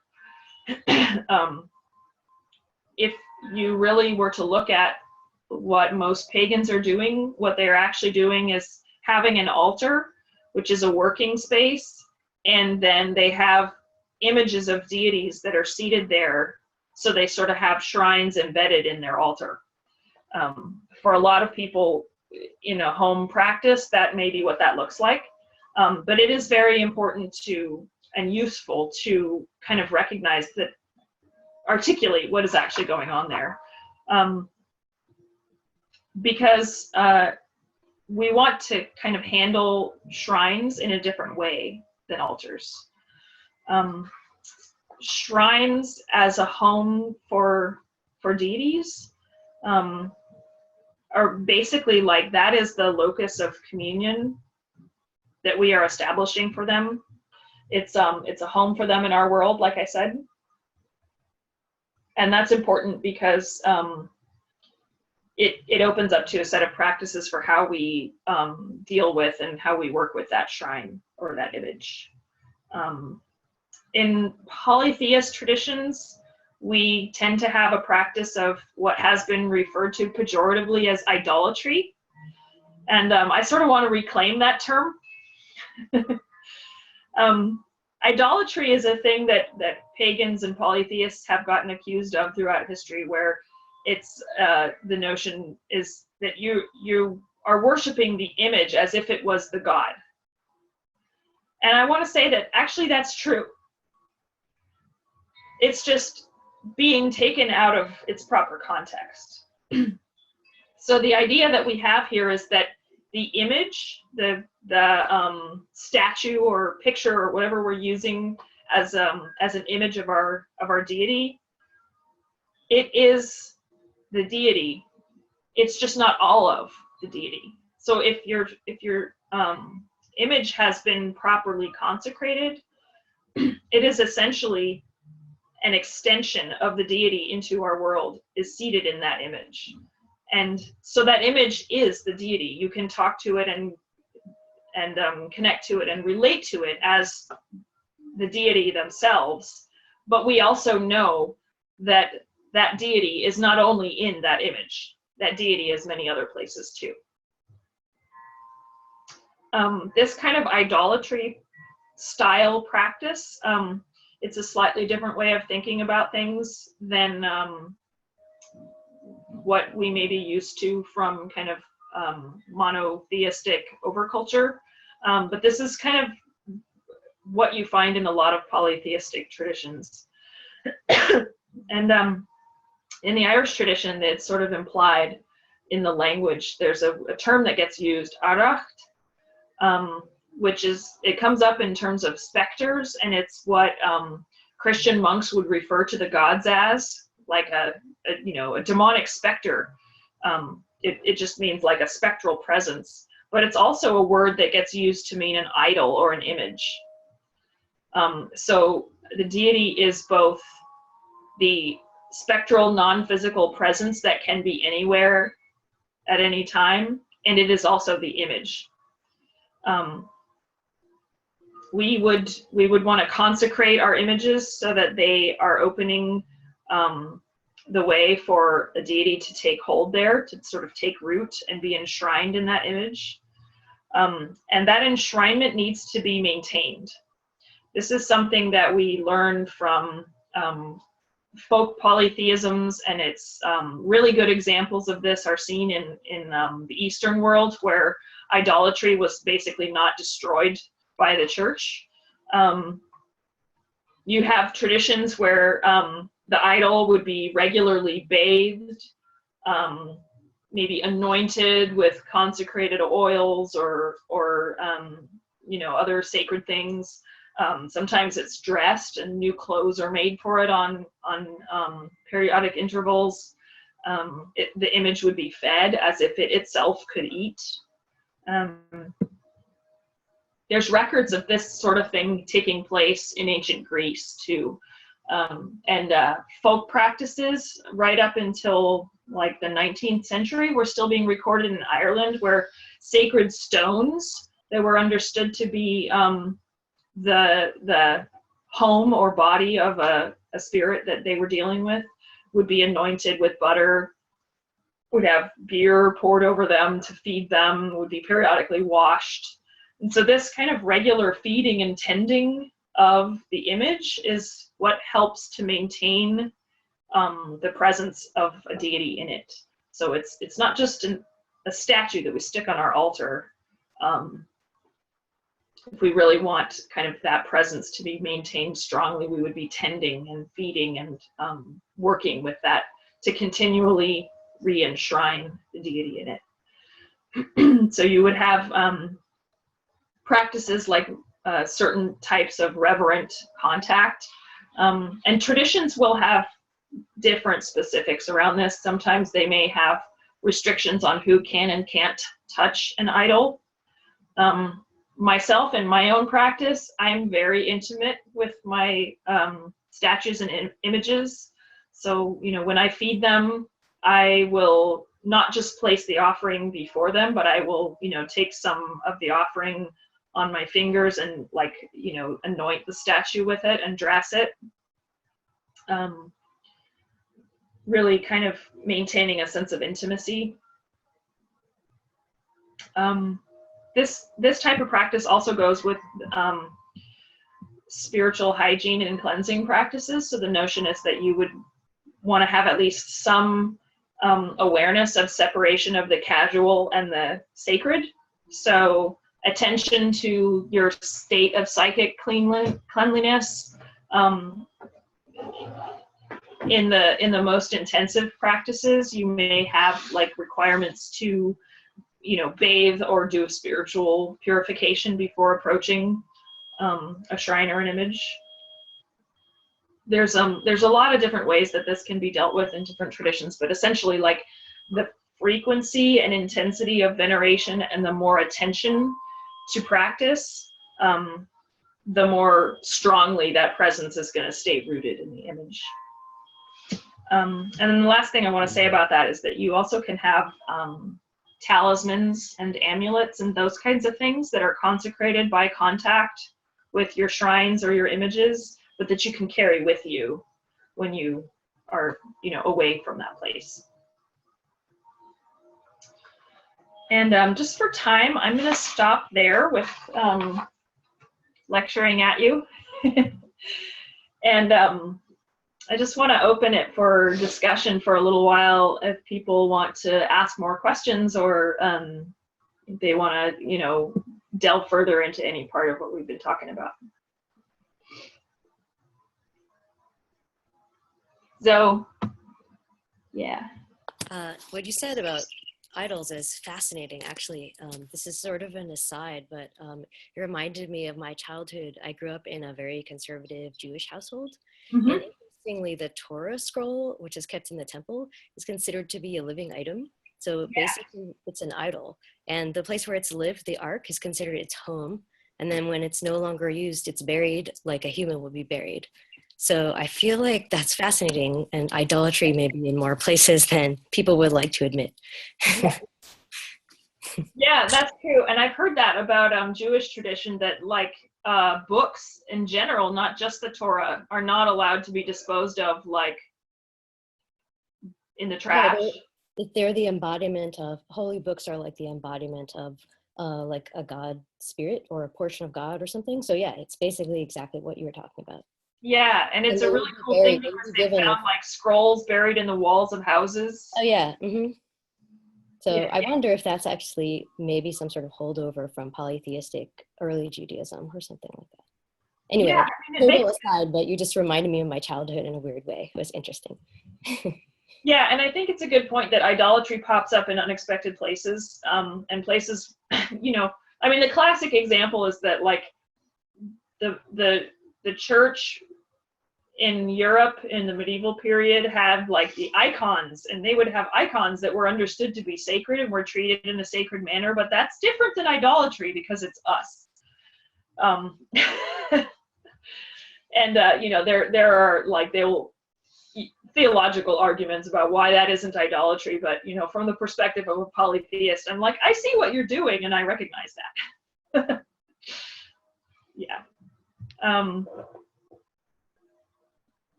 Go ahead. Yeah. I remember, I grew up in a really conservative Christian setting, but we would have shrines and stuff that would be set up on the stage of our sanctuary that would be, they wouldn't be idols because idolatry is bad, but we would have like, they would go into like traditional biblical stories of like 12 stones stacked upon each other and stuff like that. And we had 12 stones stacked upon the stage at our church.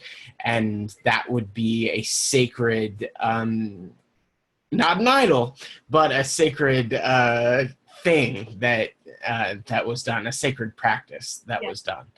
Yep. Yeah. I think that the term that churches often use is icon. Yeah. And they want to distinguish that. And this is part of the whole Protestant Catholic split and that whatnot. Like the Catholic traditions tend to deal more with practices around sacred images, and that gets referred to as idolatry. Yeah, Well, these are practices that essentially got inherited by monotheism from polytheisms that were older, and then they needed to kind of separate that, and so like some of the terminology and protocols were changed. that's the interesting thing about charismatic Christianity is there were a lot, as opposed to regular Protestant Christianity and Catholic Christianity, is there were a lot of there was a lot of sacred art, a lot of sacred sacred music and stuff that was it was very specifically referred to as not an idol, but it was still a sacred way of interacting with deity. Yeah. Yep. So Corvid has a question here. Says, we mentioned properly consecrating statues and images, and can we speak to that or get some resources around how to correctly do that? Yeah, so the reason I didn't go into more detail about that is that it somewhat depends what tradition you're operating in, and so different polytheistic traditions may have kind of their own rules and protocols around this, and I can't speak for all of them. We have not received a whole lot in the Celtic polytheist tradition because, a lot of it wasn't really documented. That also kind of gives us the freedom to create traditions around this. What we do know is that there are practices that were still documented in Ireland around bathing sacred stones and images and anointing them with oil, butter, and or beer or spirits. So that's kind of my jumping off point. You have like other traditions, like for instance in some of the Hellenic sources, there's actual specifics around like an image should be carved out of this kind of wood and it should be anointed with this kind of holy oil, and we don't really have those kind of specifics for Celtic polytheism, but that does sort of free us up to create something or to be inspired by what we find. And so in my own practice, when I when I have a new image that I want to consecrate, I'll start by cleaning and bathing it. Like I'll, wash it, like, clean all the dust from shipping or storing or whatever. But also do like a spiritual bathing with water that's been consecrated or infused with something sacred. You can do that with like putting herbs in water, or you can, anything you would use for spiritual purification. Like I have a practice with seining water where I will put a piece of silver in it and pray over it, or sometimes put a little whiskey in it,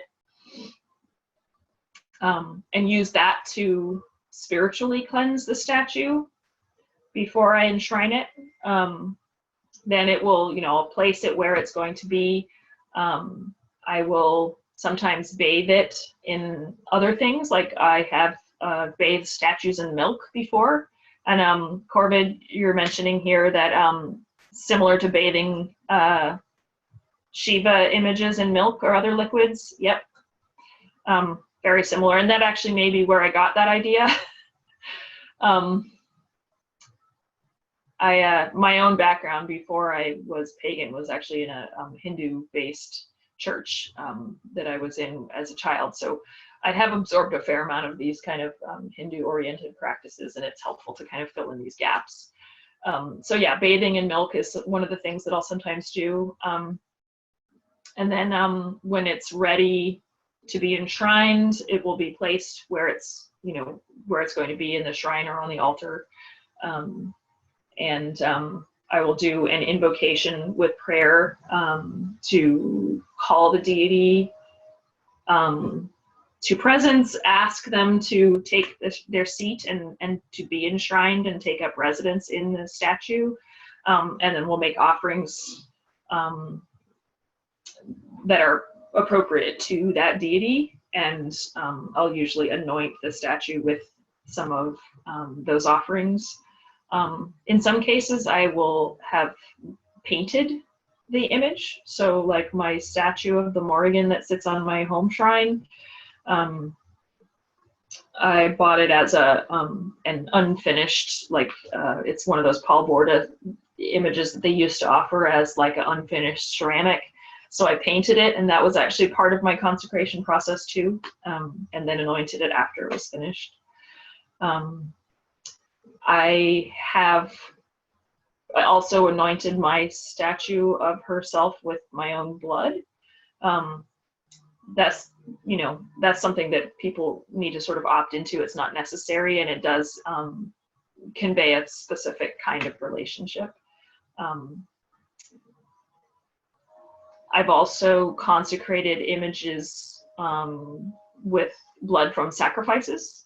So my tradition does have a sacrifice practice, and it's done in the context of people who have specific training to do ethical, humane, and very safe sacrifice. And so since I have that available to me, it's one of the ways that I'll consecrate statues and images. The animal then is, being consecrated and offered to the deity in particular, and the blood is offered as part of the sacrifice and is used to anoint the statue and ask their presence to be seated in it. So yeah, there's those are some of the practices I've used. There's just one set of ways. We have a couple more questions here. And if you folks want to speak your question, I can unmute you. Leah have asked, I connected burning to sending offerings to the realm above and water deposition to the other world. What does offering in liminal spaces connect to? Yeah, it's a really interesting question. I'm glad you asked. In terms of like archaeological finds, it's a certain amount of like we can only speculate. There are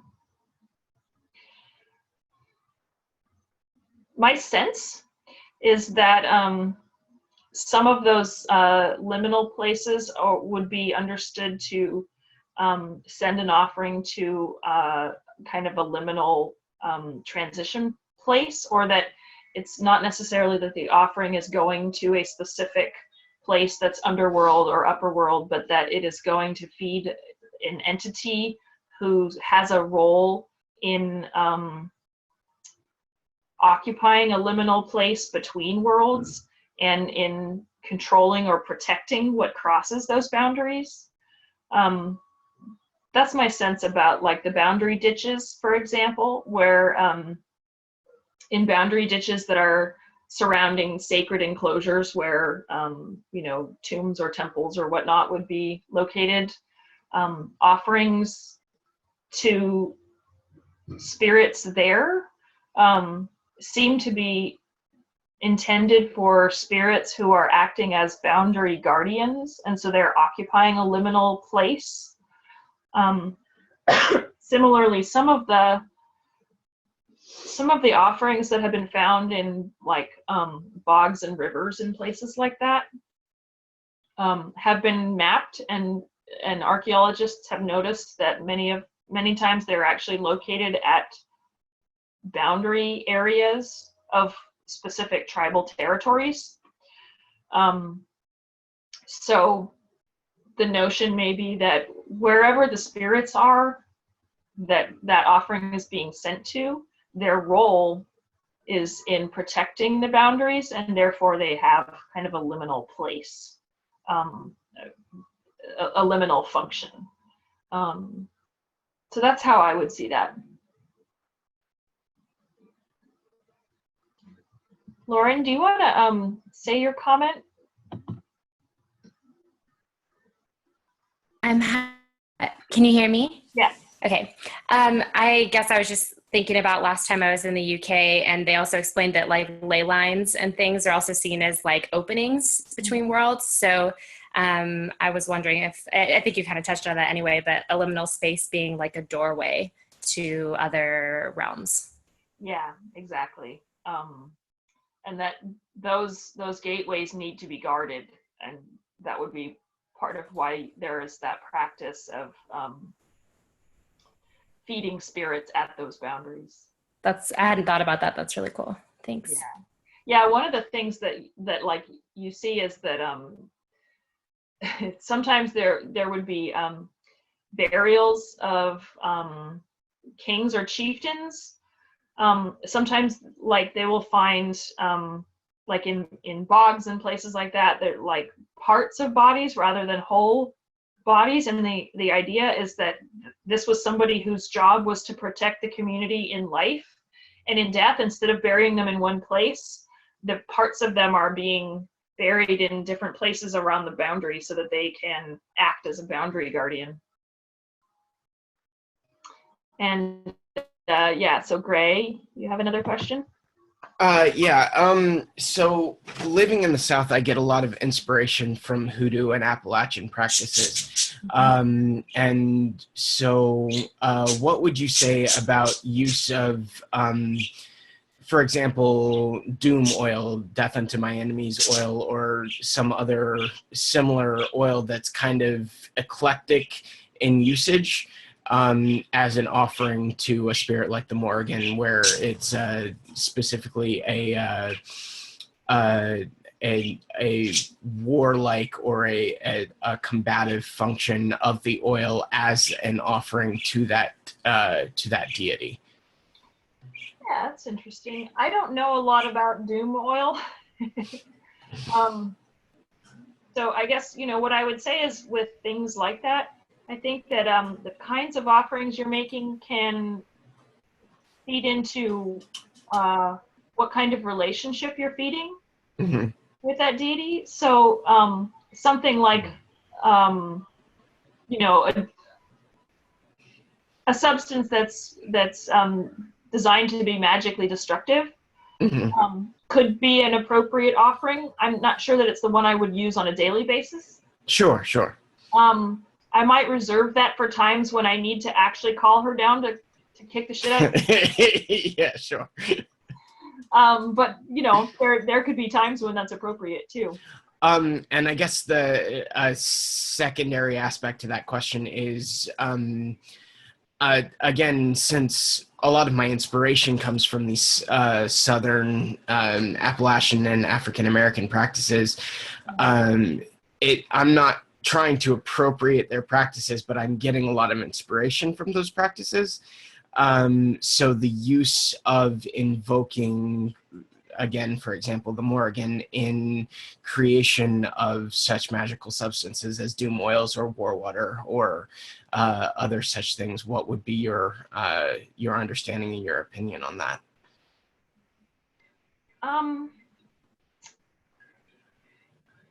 Yeah, I mean, I can't speak for Hoodoo. So I'm not really sure I'm the right person to ask. Sure. That.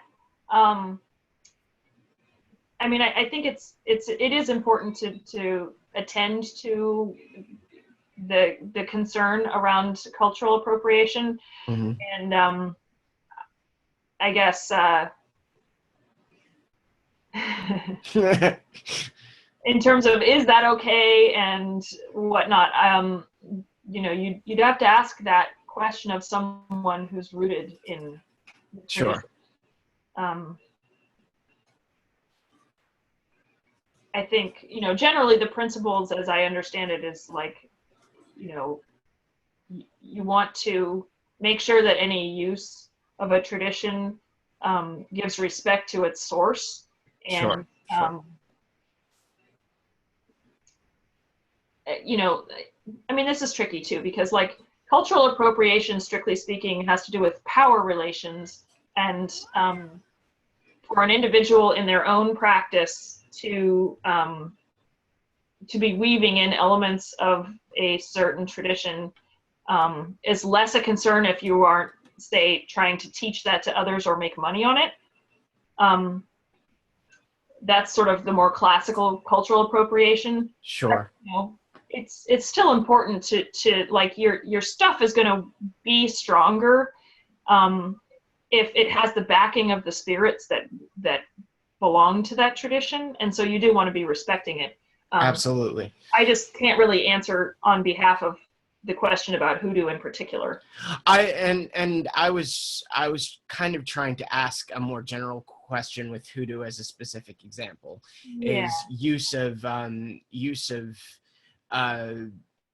traditions that inspire you, but incorporating your own practice into that inspiration, if that makes sense.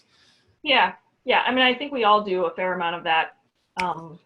I think just, when it comes to traditions that are connected with groups of people who are historically marginalized or oppressed, that's when you need to start kind of being really careful about where are you getting your information? Sure.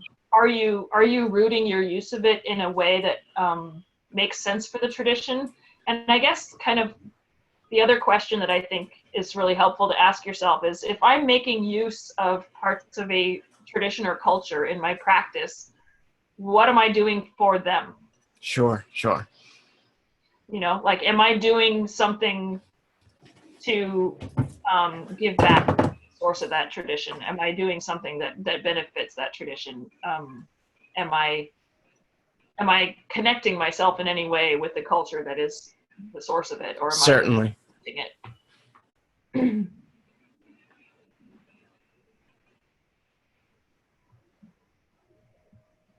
That was it. Thank you. Yeah. So, did you have another comment? Oh, it's not a question. It just reminded me of the Braun the Blessed in the Mabinogi, where they buried his head, burying body parts. Yes.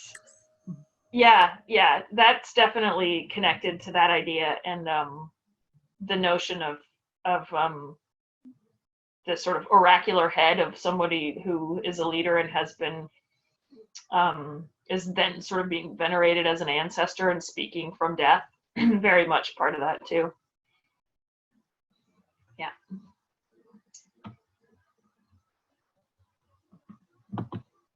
Jamie,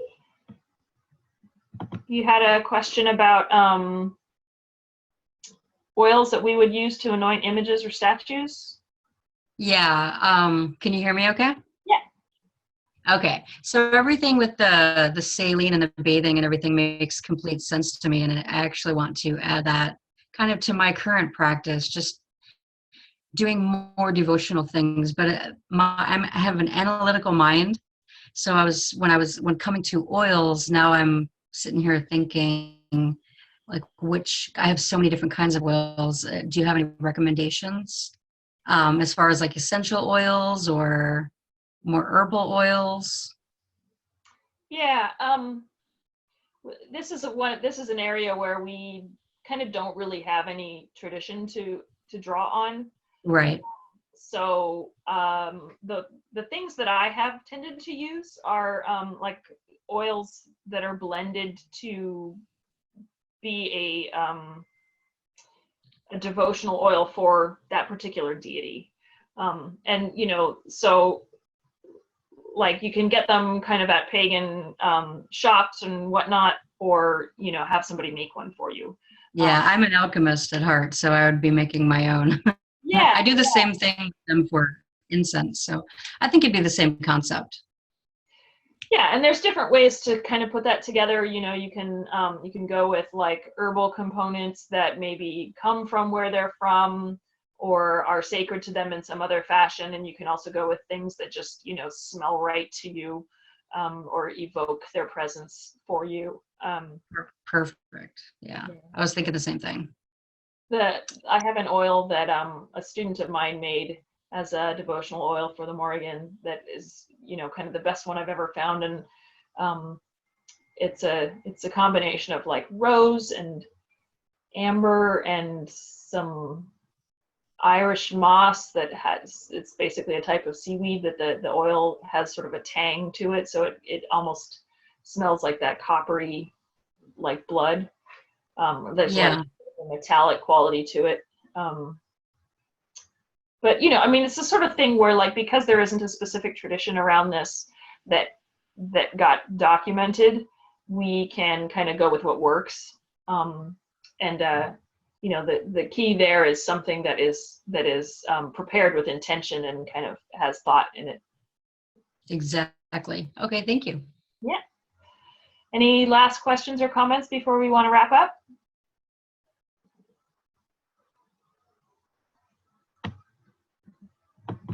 Guess that's it then.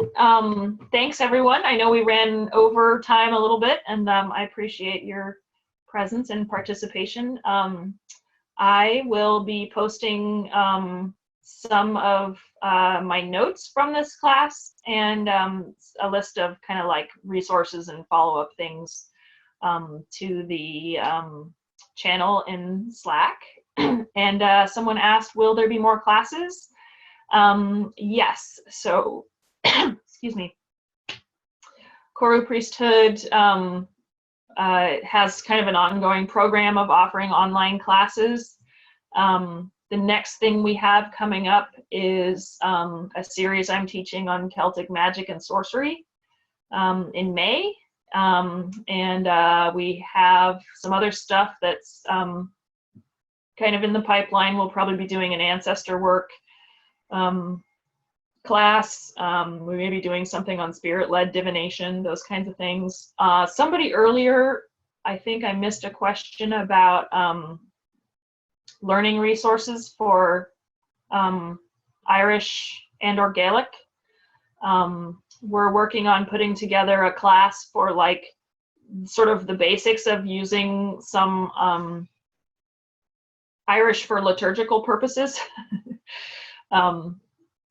So that'll be coming up. And somebody's asking, is there a good way to stay up to date on future events if you're not on Facebook? Yeah, for online classes that Coru is teaching or facilitating, you can just get on our email list through our website. It's corupriesthood.com, and I'll put that link in the website too. So we have an email list, and we post to it pretty infrequently, but we'll put up notifications of anything we're doing there. This class was recorded, and I will post a link in the Slack channel for this. And if other questions come up, follow-up questions, you're welcome to ask them there, and stay in touch with us. So thanks, everyone. Thank you so much. Thank you. Thank you.